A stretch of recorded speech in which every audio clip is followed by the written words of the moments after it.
निम्नलिखित में से किस राजपूत वंश ने 8वीं शताब्दी दिल्ली का मतलब दिल्ली की शहर की स्थापना की थी? तो इसका आंसर होगा तोमर राजवंश। तोमर राजवंश। बाकी इसकी एडिशनल इन्फॉर्मेशन यहाँ रहेगी। तो तोमर राजवंश ने जो है दिल्ली की स्थापना की थी। बाकी का एडिशनल इन्फॉर्मेशन यहाँ पे इसका ये रहा, यहाँ से भी पढ़ सकते हैं। फिर उसके बाद है कादम्बरी के लेखक कौन थे? कादम्बरी के लेखक जो है बाणभट्ट थे। बाणभट्ट, सही उत्तर इसका बाणभट्ट है।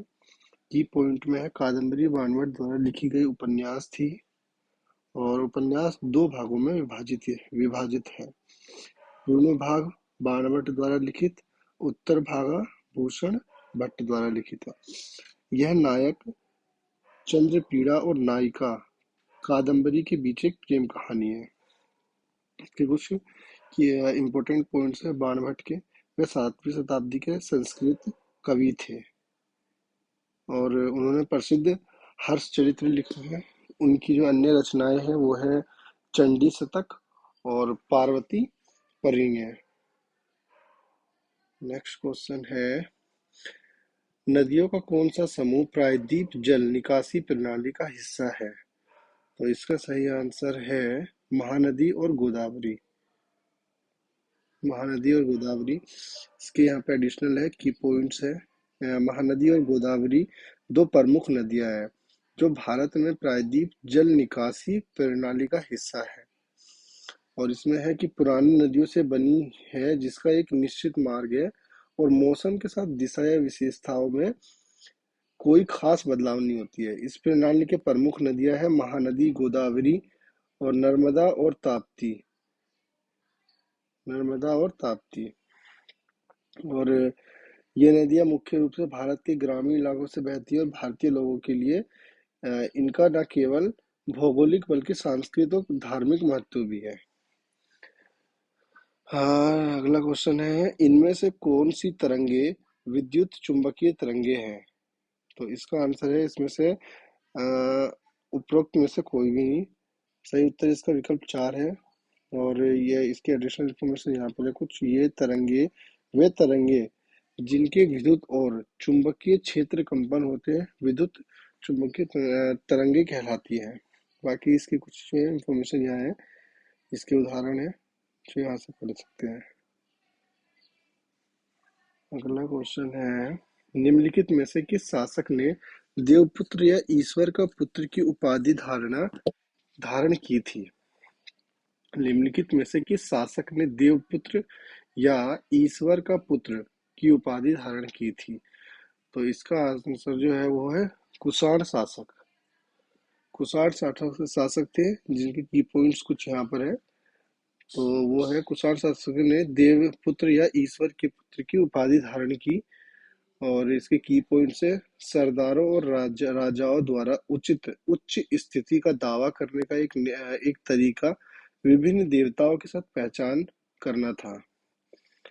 इसी के साथ साथ इसके और भी इंफॉर्मेशन है उनके इतिहास का पुनर्निर्माण शिलालेखों और पाठ्य परंपराओं से किया गया है। एंड मथुरा उत्तर प्रदेश के पास मत में एक मंदिर में कुषाण शासकों की विशाल मूर्तियां स्थापित की गई है। जैसे कुछ इम्पोर्टेंट पॉइंट है यहाँ पे ऐसे ही मूर्ति अफगानिस्तान के एक दरगाह में भी मिली है। एक ये है इसके इम्पोर्टेंट कई कुषाण शासकों ने भी देवपुत्र या ईश्वर के पुत्र की उपाधि धारण की, संभवतः चीनी शासकों से प्रेरित होकर जो स्वयं को स्वर्ग के पुत्र कहते थे।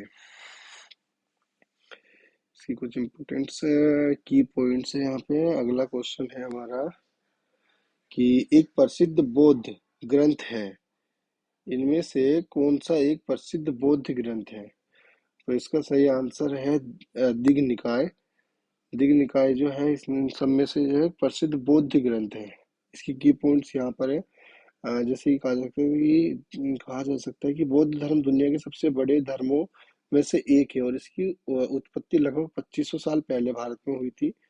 एंड ये इम्पोर्टेंट पॉइंट इसका ये हुआ दीघा निकाय एक बौद्ध धर्म ग्रंथ है और इसी के साथ साथ इसका ये हो गया 34 लंबे सूत्रों का एक संग्रह है जिसमें सैद्धांतिक व्याख्याएं, कहानियां और नैतिक दिनार दिशा निर्देश शामिल हैं। दिशा निर्देश शामिल है। इसका अगला है कि मनुष्य में श्रव्य आवृत्ति की परास है। इसका जो आंसर है वो है 20 Hz से 20 kHz, ये होगा। और इसकी की पॉइंट्स यहाँ पर है। इसकी की पॉइंट्स को यहाँ से पढ़ा जा सकता है। ये ध्वनि का या स्रोत कंपन करता है, तो यह मध्य में एक विक्षोभ पैदा करता है। बाकी इसके कुछ यहाँ से पॉइंट्स हैं जिनको यहाँ से पढ़ा जा सकता है। बाकी अगला क्वेश्चन है कि गुलाम वंश के किस शासक ने अपनी राजधानी लाहौर से दिल्ली स्थानांतरित कर दी थी? गुलाम वंश के किस शासक ने अपनी राजधानी लाहौर से दिल्ली स्थानांतरित कर दी थी? तो इसका आंसर होगा इल्तुतमिश। और इल्तुतमिश ने जो है गुलाम वंश के शासक थे, जो कि अपनी जो लाहौर की जो राजधानी थी, लाहौर से इनने जो है दिल्ली राजधानी जो है स्थापित कर दी थी। इसके की पॉइंट्स यहाँ पे है। मामलुक राजवंश को गुलाम वंश भी कहा जाता था। ये इसके कुछ इम्पोर्टेंट पॉइंट है, जो कि है मामलुक राजवंश को गुलाम वंश भी कहा जाता था। इल्तुतमिश ने उत्तरी भारत में धुरीद क्षेत्रों पर शासन किया था। इसके अलावा है इल्तुतमिश दिल्ली के गुलाम शासकों में सबसे महान थे, जिन्होंने अपनी राजधानी को लाहौर से दिल्ली स्थानांतरित की थी। एक ये पॉइंट बढ़िया है। और इसी के साथ इसके कुछ एडिशनल भी है कि इल्तुतमिश की सेना ने 1210 में बिहार पर कब्जा करा था और 1225 में बंगाल पर आक्रमण किया था। ये इसके पॉइंट्स है। बाकी यहाँ से इसकी जो मृत्यु हुई है 1236 में जो है उसकी मृत्यु हो गई थी, जब और उनकी बेटी रजय से उत्तराधिकारी मानी गई, क्योंकि उन्हें अपने बेटे को कार्य के बराबर नहीं माना था। तो ये इसकी कुछ जो है एडिशनल पॉइंट्स है। नेक्स्ट क्वेश्चन है, कौन से अनुच्छेद के अंतर्गत संपत्ति का अधिकार एक संवैधानिक अधिकार है? और इसके जो की पॉइंट्स हैं वो यहाँ पर दिए हुए हैं। तो इसका आंसर है सी 300A। और इसकी की पॉइंट्स है संपत्ति के अधिकार से रिलेटेड जो भी चीजें हैं, मेन जो पॉइंट्स है वो यहाँ पर है, इसे पढ़ा जा सकता है ऐसे। और अगला क्वेश्चन ऐसे है, जैन तीर्थकर पार्श्वनाथ निम्नलिखित में से किस स्थान से संबंधित थे? तो इसका आंसर होगा वाराणसी।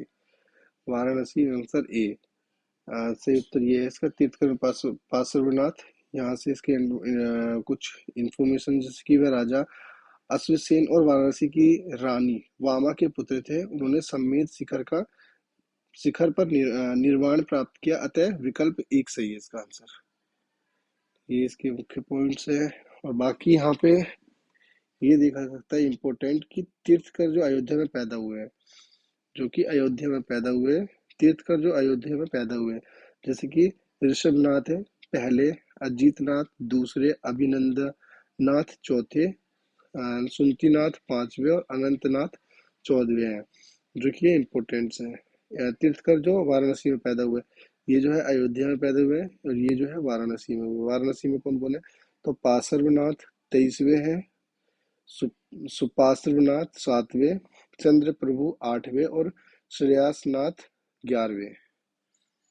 बाकी कुछ एडिशनल इंफॉर्मेशन है जो कि यहाँ से भी पढ़ा जा सकता है। एंड अगला क्वेश्चन है, डैश नियम कहता है कि एक बंद सतह के माध्यम से विद्युत क्षेत्र का शुद्ध प्रवाह संकलन विद्युत आवेश में के समानुपाती होता है। तो इसका जो आंसर होगा वो होगा बी, गाउस का। और यहाँ से इसकी कुछ इंफॉर्मेशन है जो कि एडिशनल इंफॉर्मेशन है। गाउस का नियम के लिए लागू होता है यहाँ पे फील्ड के लिए एक अनंत चार्ज किए गए लंबे सीधे तार के कारण हो जाता है ये। और बाकी और भी पॉइंट्स है जो कि यहाँ से पढ़े। गॉस का नियम बताता है कि एक बंद सतह में विद्युत क्षेत्र का शुद्ध अभिभाव संकलन विद्युत आवेश क्यू में समानुपाती है। तो यहाँ से एडिशनल इंफॉर्मेशन को बढ़ाया जा सकता है इधर। बाकी अगला क्वेश्चन है, आईएनए के युद्ध बंदियों पर मुकदमा चला। आईएनए के युद्ध बंदियों पर मुकदमा चला, कहाँ चला? आईएनए के युद्ध बंदियों पर मुकदमा जो है वो कहाँ चला था? तो इसका जो आंसर होगा वो होगा लाल किला दिल्ली में, वो होगा डी। सही उत्तर इसका है लाल किला दिल्ली में। इसके की पॉइंट्स कुछ यहाँ पर है। द्वितीय विश्व युद्ध के बाद अंग्रेजों ने लगभग 23,000 आईएनए सैनिकों को पकड़ लिया और उन पर राजद्रोह का आरोप लगाया।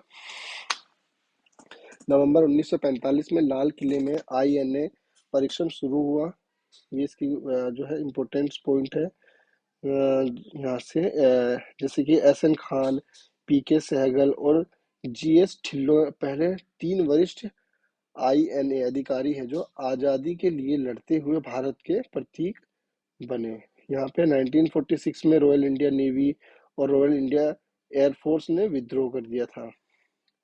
एक पॉइंट ये है कि तब तक ब्रिटिश भारत का अंत स्पष्ट रूप से जैसे कि तब तक जो है ब्रिटिश भारत का अंत स्पष्ट रूप से स्पष्ट था और 15 अगस्त 1947 को भारत जो है औप औपनिवेशिक शासन से मुक्त हो गया था। अगला क्वेश्चन है, भारत के नेपोलियन समुद्रगुप्त को डैश के रूप में भी जाना जाता है। समुद्रगुप्त को किस और नाम से भी जाना जाता था तो वो था पृथ्वी प्रथम वीर। Answer A. इसके की पॉइंट्स है जो कि एडिशनल से किया जा सकता है वो यहाँ पर है। समुद्रगुप्त जो है वंश का दूसरा शासक था। एंड ऐसे इसके और भी इंफॉर्मेशन से यहाँ से पढ़ा जा सकता है। वह अपने पहले आवर्त युद्ध और दक्षिणी अभियान के लिए जाने जाते हैं। ऐसी तरह उन्होंने लगभग जो है 330 से 380 ईसा पूर्व शासन किया और गुप्त साम्राज्य के क्षेत्र में के विस्तार में बहुत योगदान दिया। एंड एक ये पॉइंट है कि इलाहाबाद के एक स्तंभ पर उनके द्वारा लड़े गए युद्धों का विवरण दिया गया है। तो यहाँ से इसके कुछ इंपोर्टेंट पॉइंट है। अगला क्वेश्चन है कि निम्नलिखित में से किस शहर ने नेशनल स्मार्ट सिटीज कॉन्क्लेव 2023 में सर्वश्रेष्ठ स्मार्ट सिटी का स्थान प्राप्त किया? ये जो है 2023 के जो है क्या है हमारे करंट अफेयर्स है। तो 2023 के ना करके इसको जो है 2024 के करना चाहिए इस टाइम पे। तो ये मतलब एक क्वेश्चन ऐसा है जो कि करंट अफेयर से पूछा गया है ये क्वेश्चन। तो इसका जो आंसर है 2023 का अगर ये डाटा देखा जाए कि निम्नलिखित में किस शहर ने नेशनल स्मार्ट सिटीज कॉन्क्लेव 2023 में स्मार्ट सिटी स्मार्ट सिटी का स्थान प्राप्त किया है। तो ये 2023 का डाटा, ये 2023 की डाटा है और 2024 का डाटा भी चेंज हुआ होगा। तो 2023 के डाटा के हिसाब से वो था इंदौर। और इसके जो है कुछ इम्पोर्टेंट जो की है ये न्यूज़ है यहाँ पर है कि इसे क्यों जो है स्मार्ट सिटी घोषित किया गया था। नेशनल स्मार्ट सिटी कॉन्क्लेव 2023 में इंदौर सर्वश्रेष्ठ स्मार्ट सिटी का स्थान मिला। की पॉइंट्स के यहाँ पर है कि 5 बार सबसे स्वच्छ शहर के रूप में स्थान पाने के बाद इंदौर ने नेशनल स्मार्ट सिटीज कॉन्क्लेव 2023 में भारत में सर्वश्रेष्ठ स्मार्ट सिटी के लिए शीर्ष स्थान हासिल किया है। बाकी यहाँ पर इसमें मध्य प्रदेश को देश का सर्वश्रेष्ठ राज्य चुना गया। उसके बाद तमिलनाडु को स्थान दिया गया। राजस्थान और उत्तर प्रदेश ने संयुक्त रूप से तीसरा स्थान हासिल किया। बाकी एक पॉइंट ये है कि राष्ट्रपति द्रौपदी मुर्मू ने India smart cities award contest ISAC 2022 के चौथे संस्करण के विजेताओं को सम्मानित किया था। अगला क्वेश्चन है कि IMD की 2023 विश्व प्रतिभा रैंकिंग में भारत का स्थान क्या रहा? तो ये क्वेश्चन जो है ये क्वेश्चन भी किससे पूछा गया? तो ये क्वेश्चन भी करंट अफेयर से पूछा गया है और ये 2023 का डाटा है। अब जो है 2024 का डाटा शायद ये भी चेंज हुआ हो। तो ये 2023 का डाटा है तो इसके हिसाब से इसके जो हिसाब से होगा वो होगा उत्तर बी। सही उत्तर मतलब तो 56 है। IMD को 2023 विश्व प्रतिभा रैंकिंग में भारत का स्थान क्या है, तो वो है 56। और जो इसकी कुछ न्यूज़ है वो है यहाँ पर, international institute for management development ने अपनी 2023 विश्व प्रतिभा रैंकिंग जारी की है, जिसमें खुलासा किया गया है कि भारत 64 अर्थव्यवस्थाओं में से 4 स्थान गिरकर 56वें स्थान पर आ गया, जबकि 2022 में इसका स्थान 52वां था। ठीक है। उसके बाद है कि जैसे कि भविष्य की तैयारी के मामले में भारत का प्रदर्शन काफी अच्छा है और वह 29वें स्थान पर है। ऐसे ही की वाला है कि आईएमडी विश्व प्रतिभा रैंकिंग 2023 में स्विट्जरलैंड शीर्ष पर है, जो कि ये रहा इसका जो रैंकिंग में जो फर्स्ट फर्स्ट पर है वो है स्विट्जरलैंड, जबकि लग्जमबर्ग दूसरा स्थान, और उसके बाद आइसलैंड तीसरा, और बेल्जियम और नीदरलैंड जो है वो चौथा पांचवा। अगला क्वेश्चन है, सिंधु घाटी स्थलों पर निम्नलिखित में से किस जानवर ने के कंकाल की खोज नहीं की गई थी? किस जानवरों की कंकाल की खोज जो है नहीं की गई थी? सुअर है, बाघ है, भेड़ है या भैंस है? तो उसका आंसर होगा बाघ। बाघ इसका आंसर है। इसके की पॉइंट्स जो इम्पोर्टेंट पॉइंट है वो यहाँ पर है, किसी भी सिंधु घाटी स्थल में बाघों की हड्डियां नहीं मिली। सिंधु घाटी स्थलों पर मवेशी, भेड़, बकरी, भैंस और सुअर की हड्डी पाई गई है। हड़प्पावासी मछली सहित विभिन्न प्रकार के पौधों और जानवरों का सेवन थे। जंगली जानवरों जैसे सुअर, हिरण और घड़ियाल की हड्डियां भी पाई गई है। कोटडा में घोड़ों की हड्डियां मिली है, एंड कालीबंगा में ऊंट की हड्डियां मिली है। तो ये जो 2 पॉइंट है लास्ट के, ये जो पॉइंट है ये इम्पोर्टेंट पॉइंट है, तो इसे भी देखना है। अगला क्वेश्चन है, सिस्टेमा नेचुरी पुस्तक निम्नलिखित में से किससे संबंधित है? तो इसका आंसर जो होगा वो होगा डी, जंतुओं और पादपों का वर्गीकरण।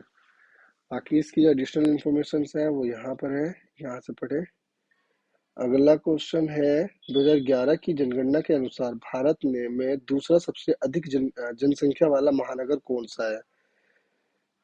दोबारा होगा कि 2011 की जनगणना के अनुसार भारत में दूसरा सबसे अधिक जनसंख्या वाला महानगर कौन सा है? जनगणना से पहला क्वेश्चन आया है कि दूसरा सबसे अधिक जनसंख्या वाला महानगर कौन सा है।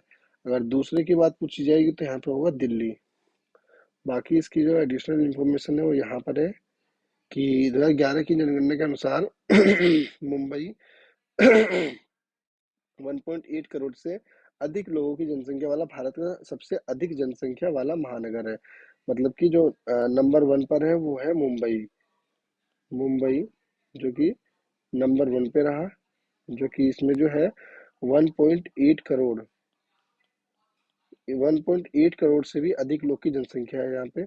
और ऐसे ही 1.6 करोड़ से 1.6 करोड़ से अधिक लोगों की जनसंख्या के साथ दिल्ली जो है दूसरा सबसे अधिक जनसंख्या वाला महानगर था। इसके बाद 1.4 करोड़ से अधिक लोगों की जनसंख्या वाला कोलकाता था, जो कि तीसरे स्थान पर रहा। अगला क्वेश्चन है, भारत का एकमात्र सक्रिय ज्वालामुखी डैश में स्थित है? सक्रिय ज्वालामुखी कहाँ पर स्थित है? बैरन द्वीप। बैरन द्वीप में स्थित है। बाकी इसकी कुछ एडिशनल है की पॉइंट्स जो यहाँ से हम यहाँ से पढ़ ले। और बैरन द्वीप का, जैसे कि बैरन द्वीप जो है एक एकमात्र सक्रिय ज्वालामुखी है जो अंडमान और निकोबार द्वीप में स्थित है, क्योंकि कुछ इंपोर्टेंट पॉइंट है यहाँ पे। एंड ऐसे ही है। अगला क्वेश्चन है कि दिल्ली को निम्नलिखित में से किस संशोधन के तहत दिल्ली का राष्ट्रीय राजधानी क्षेत्र बनाया गया था? दिल्ली को निम्नलिखित में से किस संशोधन के तहत दिल्ली का राष्ट्रीय राजधानी क्षेत्र बनाया गया था? तो इसका जो उत्तर है, हाँ इसका उत्तर,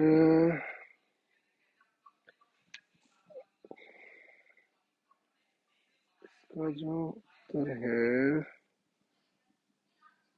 वो होगा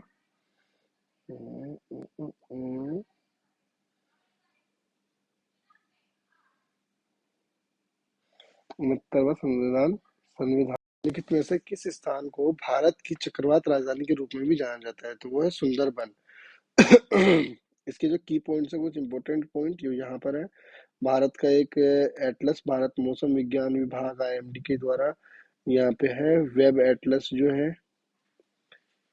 और अगला क्वेश्चन है कि Tata iron and steel company को कच्चा लोहा कहाँ से मिलता है?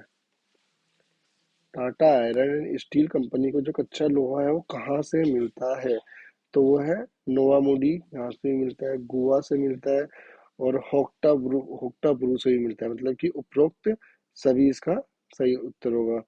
तो इसमें जो की पॉइंट्स है वो इम्पोर्टेंट यहाँ पर है, और कुछ इसके एडिशनल इंफॉर्मेशन भी है कि कहाँ कहाँ से जो है ये क्या क्या चीजें उत्पाद होती है। अगला क्वेश्चन है कि पंचायती राज संस्थाओं के अस्तित्व के लिए भारत की संसद द्वारा 73वां और 74वां संवैधानिक संशोधन कब पारित किया गया? तो इसका जो आंसर होगा वो होगा सी, दिसंबर 1992 में। और इसकी जो प्रमुख बिंदुएं हैं, मतलब कि की पॉइंट्स और कुछ जो एडिशनल इंफॉर्मेशन यहाँ से देखिए। संविधान, जैसे कि संविधान का 73वां 74वां जो संशोधन अधिनियम दिसंबर 1992 में पारित किया गया था। और ऐसे ही है कुछ इसमें एडिशनल इंफॉर्मेशन जो है वो है कि जैसे भारत के केंद्र ने इन समस्याओं को हल करने और स्थानीय स्वशासन को बढ़ाने के लिए 1992 में 73वां संशोधन अधिनियम पारित किया। ये इसकी कुछ इम्पोर्टेंट की है। अगला क्वेश्चन है कुलों को निम्न में से किन विशेषताओं के आधार पर अभिलक्षित किया जाता है? हाँ, तो इसका आंसर है सी, पादप प्रजाति की कायिक विशेषता है या पादप प्रजातियों की प्रजनन विशेषता, ये दोनों है। इसके कुछ जो इम्पोर्टेंट पॉइंट्स हैं वो दिए हुए हैं, यहाँ से देख लें। अगला क्वेश्चन है कि भारतीय पुरातत्व सर्वेक्षण के पहले महानिदेशक की पहचान कीजिए। भारतीय पुरातत्व सर्वेक्षण के पहले महानिदेशक की पहचान कीजिए। तो इसमें से महानिदेशक कौन थे? तो वो है अलेक्जेंडर कनिंगम। और अलेक्जेंडर कनिंगम कौन थे? अलेक्जेंडर कनिंगम भारतीय पुरातत्व सर्वेक्षण के पहले महानिदेशक थे। और इसके जो कुछ की पॉइंट्स हैं वो हमारे पास यहाँ है, और यहाँ से की पॉइंट्स देखे जा सकते हैं कि जैसे कि भारतीय पुरातत्व सर्वेक्षण एएसआई में भारत में पुरातत्व अनुसंधान, संरक्षण और सांस्कृतिक विरासत के संरक्षण के लिए जिम्मेदार एक प्रमुख संगठन है। और बाकी ऐसे इसके कुछ इम्पोर्टेंट है कि जैसे कि यह 1861 में ब्रिटिश सरकार द्वारा स्थापित किया गया था, और अलेक्जेंडर कनिंघम को इसके पहले महानिदेशक के रूप में नियुक्त किया गया था। ऐसे अगला क्वेश्चन जो होगा वो है हमारा, निम्नलिखित में से कौन सदस्य भारत के उपराष्ट्रपति के चुनाव में भाग लेता है? ये क्वेश्चन जो है बार बार पूछे जाने वाला है। तो पॉलिटिकल क्वेश्चन बार बार जो कि बार बार पूछा गया है, और इसका जो आंसर होगा वो होगा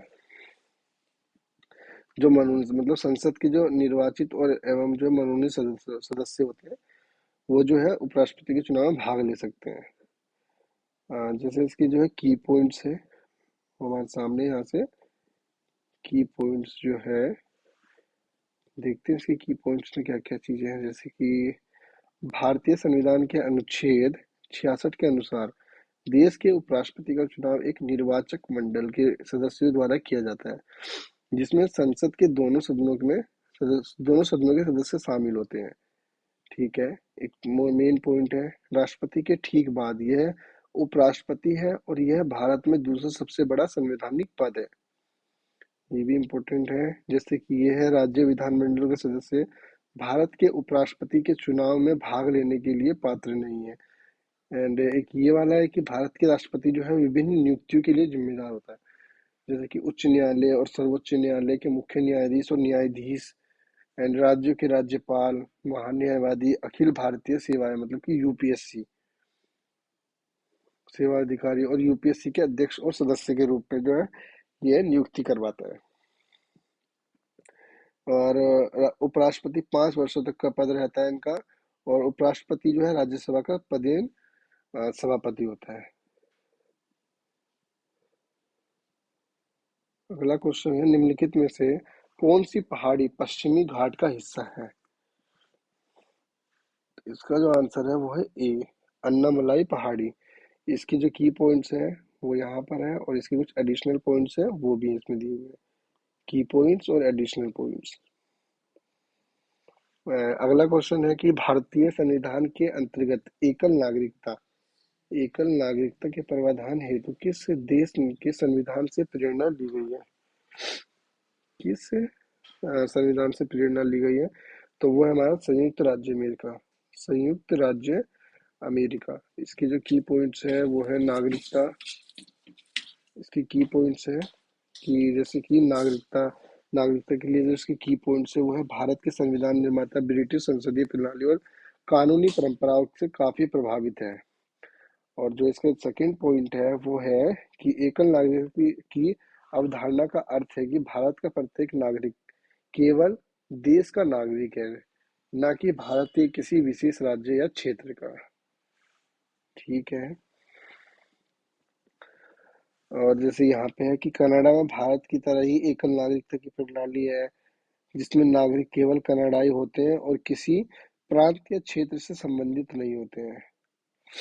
और संयुक्त राज्य अमेरिका में दोहरी नागरिकता की व्यवस्था है, जहां नागरिक अमेरिकी और अपने संबंधित राज्य के नागरिक दोनों होते हैं। जैसे कि यहाँ पे संयुक्त राज्य अमेरिका देश है यहाँ पे, जो कि भारतीय संविधान के लिए प्रावधान है।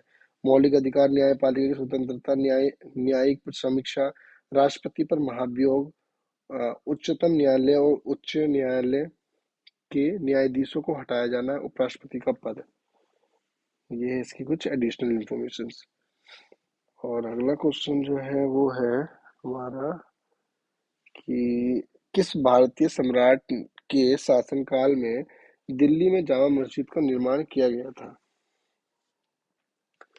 इसका आंसर होगा डी, शाहजहां। शाहजहां ने दिल्ली में, एडिशनल इसके जो पॉइंट्स है जो कि इम्पोर्टेंट से बोला जा सकता है, शाहजहां ने दिल्ली में जामा मस्जिद बनवाई।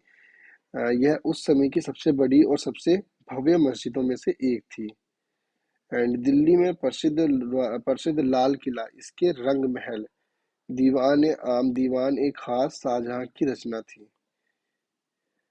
ये पॉइंट है जो कि इम्पोर्टेंट है। और यहाँ पे है कि कुछ पॉइंट्स है जो कि एडिशनल पॉइंट है, जैसे सांची के में बौद्ध स्तूप में वायसराय के महल का केंद्रीय गुंबद उधार लिया गया था। यहाँ पे है कि लाल बलुआ पत्थर और नक्शीदार पर्दे मुगल वास्तुकला से कॉपी किए गए थे।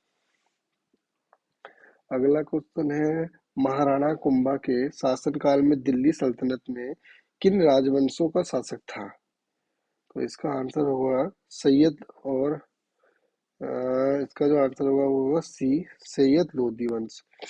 महाराणा कुंभा के शासनकाल में दिल्ली सल्तनत में किन राजवंशों का शासन था? तो सैयद लोधी वंश जो थे। इसके जो की पॉइंट है यहाँ पर है, महाराणा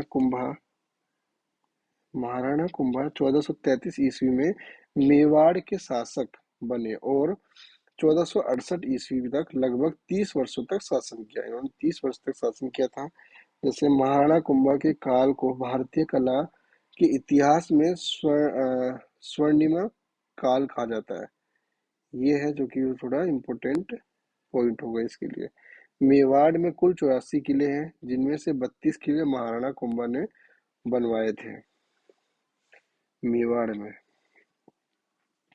अगला है इम्पोर्टेंट, इसमें पॉइंट्स है कुछ कि दिल्ली सल्तनत की जो है राजवंश ने कौन कौन से राजवंश ने जो है कितने कितने ईयर में, कितने कितने ईयर तक जो है यहाँ पर शासन किया। जैसे गुलाम वंश ने 1206 से लेकर के 1290 ईस्वी तक जो है यहाँ पे गुलामी करी थी। जैसे खिलजी वंश, उसके बाद 1290 से 1320, तुगलक वंश 1320 से 1414, सैयद वंश 1414 से 1451, लोधी वंश, लोधी राजवंश जो है वो कब तक करा उन्होंने? 1451 से लेकर के 1526 तक। अगला क्वेश्चन है अभिकेंद्रीय अपकेंद्रीय बल के उपयोग में से एक है। तो इसका आंसर है धुलाई मशीनों में कपड़ों से पानी निकालना। इसके यहाँ पे है की पॉइंट्स।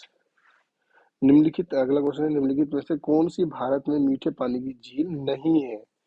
वह है पुलिकट, लोकटक, भीमताल और नैनीताल। इन ये तीनों के तीनों जो है मीठे पानी की झील है। इसमें से जो नहीं है वो है पुलिकट। इसके जो कुछ इम्पोर्टेंट पॉइंट है वो यहाँ है कि जैसे कि पुलिकट झील तमिलनाडु की राजधानी चेन्नई मद्रास के उत्तर में स्थित है। और इसका सेकंड पॉइंट है कि यह बंगाल की खाड़ी से एक अवरोधक द्वीप द्वारा अलग किया गया है, जिसे श्री हरिकोटा के नाम से जाना जाता है, जो भारत के अंतरिक्ष प्रक्षेपण सुविधा सतीश धवन अंतरिक्ष केंद्र का स्थल है। और इसका जो एक पॉइंट और है वो है पुलिकट झील एक विशाल खारे पानी का लेगुन है। ये पॉइंट इसका ज्यादा इम्पोर्टेंट है कि पुलिकट झील जो एक विशाल खारे पानी का लेगुन है। अगला है कौन सा खनिज ग्लूकोज चयापचय में इंसुलिन की सहायता करता है। ग्लूकोज जो है, तो इसका जो उत्तर है वो है डी, क्रोमियम। और इसके जो मुख्य पॉइंट्स है वो यहाँ पर है। अगला क्वेश्चन है निम्नलिखित में से किसने राज्य के मामलों में उद्यमाओं के हस्तक्षेप का कड़ा कड़ा विरोध किया है। जिसमें कि ऑप्शन है बलबन, अलाउद्दीन खिलजी, मोहम्मद बिन तुगलक, फिरोज शाह तुगलक। तो इसका जो आंसर है वो है बी। कौन कौन, तो इसका आंसर होगा अलाउद्दीन खिलजी और मोहम्मद बिन तुगलक ने जो है उलेमाओं के हस्तक्षेप का कड़ा विरोध किया है। जैसे कि यहाँ पे इसके हैं कुछ की पॉइंट्स, जो कि यहाँ से की पॉइंट्स भी है इसके, और इसके जो है कुछ एडिशनल पॉइंट्स भी। तो पहले से की पॉइंट्स देखते हैं। जैसे कि उलमा जो है इस्लामी कानूनों के व्याख्याकार होने के कारण सुल्तान की नीति को भी प्रभावित करते थे। केवल अलाउद्दीन खिलजी और मोहम्मद बिन तुगलक, सेकंड पॉइंट, केवल अलाउद्दीन खिलजी और मोहम्मद बिन तुगलक ने राज्यों के मामलों में उलेमाओं के हस्तक्षेप का कड़ा विरोध किया है। यहाँ पर है कि इनकी कड़ा जो है विरोध किया है। राज्य में मामलों में उलेमाओं के हस्तक्षेप का कड़ा विरोध किया है। दिल्ली के सुल्तान धर्म के प्रमुख नहीं थे, बल्कि उनके राज्य के प्रमुख थे, लेकिन उनका प्राथमिक कर्तव्य राज्य के मामलों में शरीयत या इस्लामी कानून का पालन करना था। और इसका एक जो लास्ट है इसका पॉइंट की वह उलेमाओं के धार्मिक नियमों के समर्थक थे। और इसके कुछ एडिशनल पॉइंट है जो यहाँ से पढ़ लें। और अब अगला क्वेश्चन है कि निम्नलिखित में से कौन सा मौलिक कर्तव्यों में सूचीबद्ध नहीं है। तो जो इसका आंसर होगा वो होगा सामान्य असंगति की भावना को बढ़ावा देना, बी। और इसके जो मुख्य पॉइंट्स है कुछ यहाँ पर है। ये रहे यहाँ पे मौलिक, इसके जो मौलिक कर्तव्य जो है वो यहाँ से पढ़ सकते हो। जैसे कि भारत के संविधान के निहित मौलिक कर्तव्य देशभक्ति की भावना को बढ़ावा देने और भारत की एकता को बनाए रखने में मदद करना सभी नागरिकों का नैतिक नैतिक दायित्व है। यह संविधान के भाग 4 ए में निर्धारित ये कर्तव्य कानून द्वारा लागू नहीं किया जा सकता है। ऐसी मौलिक कर्तव्य है इसमें जैसे कि वह मूल्य रूप से संविधान में मौजूद नहीं थे और इसके बजाय 42वें संवैधानिक संशोधन अधिनियम 1976 मतलब 1976 के माध्यम से संविधान में जोड़े गए थे। बाकी इसके कुछ यहाँ पे पॉइंट है। और इसके साथ अगला क्वेश्चन है कि किस तिथि को संविधान सभा के सदस्यों ने भारत के संविधान पर अपने हस्ताक्षर किए थे। इसका आंसर होगा 24 जनवरी 1950। इसके मुख्य पॉइंट्स यहाँ पर है। अगला क्वेश्चन है हमारा कि उस मिशन का नाम क्या है जिसका उद्घाटन प्रधानमंत्री नरेंद्र मोदी लालपुर गांव में करेंगे। ये जो हमारा होगा क्वेश्चन ये होगा करंट अफेयर से। ये तीसरा क्वेश्चन है जो कि करंट अफेयर से पूछा गया है। और इसका आंसर जो होगा वो होगा राष्ट्रीय सिकल सेल एनीमिया उन्मूलन मिशन 2047। और इसे जो है उद्घाटन यहाँ पे क्यों करेंगे नरेंद्र मोदी, वो ये है इसका की पॉइंट। और ये न्यूज में क्यों रहा उस टाइम पे, जैसे पीएम मोदी ने राष्ट्रीय सिकल सेल एनीमिया उन्मूलन मिशन का उद्घाटन किया था, क्यों किया था वो यहाँ पे दिया हुआ है। बाकी अगला क्वेश्चन है, रक्षा मंत्री राजनाथ सिंह ने डैश में भारतीय सैन्य विरासत महोत्सव के पहले संस्करण का उद्घाटन किया, तो वो है नई दिल्ली। आंसर एक।